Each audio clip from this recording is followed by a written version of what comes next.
Hi everybody, it's Dr. Lou Walters at the Source Wellness Center. February is Heart Awareness Month, so today I'm going to talk about a very important topic when it comes to heart health that we often in medicine don't talk about, and that is love and connection. In 1980, a study was published in the journal Science about rabbits that were genetically identical, that they fed high cholesterol diets to see what it would do to their arteries. And what they found at the end of this study was some of the rabbits actually had less plaques than others, and they couldn't figure out what it was. And then they realized some of the technicians had been handling those rabbits more. So they did a second study where they used, again, genetically identical rabbits on two different arms of the study. They were all fed the same exact high cholesterol diet. One group got no extra attention. The other group got lots of attention. They were being held and petted every day and talked to. And at the end of the study, they found those rabbits had 60% less arterial disease to their aortas than the other rabbits did. In the town of Roseto, Pennsylvania, we see the same thing play out in the early to mid 1900s. This small town of Italian immigrants in eastern Pennsylvania, the doctors in the area started realizing that while so many other people in the area were dying of heart attacks and strokes, these people were not. They were, in fact, they were dying of old age. So researchers came in to try to figure out what was it. So at first they thought it must be something from the old country that they were eating.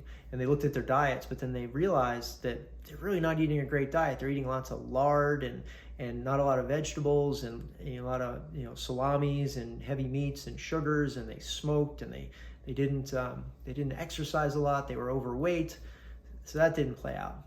So then they thought, well, maybe it's some genetic. These people mostly came from the same small town in Italy. It must be something in the genes.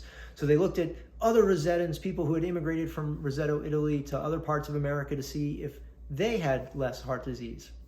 And they did not have less. They had the same as everybody else. And I should mention that the rates was for men over 65, people from Roseto, men from Roseto had 50% less heart attacks than the rest of the country.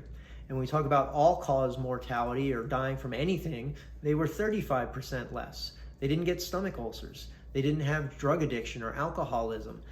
They didn't have extreme poverty. The people, when they came to realize it wasn't what they were eating or exercising, or smoking or not smoking, what it was the community itself. This was a close-knit community.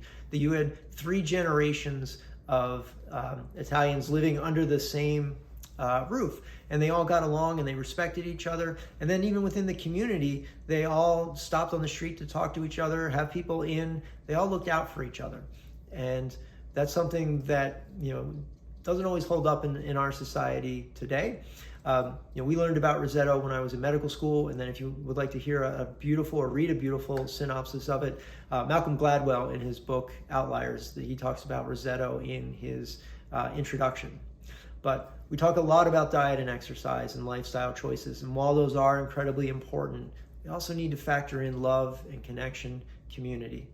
So I hope you take this to heart, and pun intended, and go out there and don't just make healthy choices in terms of exercising and food, but also who you're spending time with, and spend time with other people.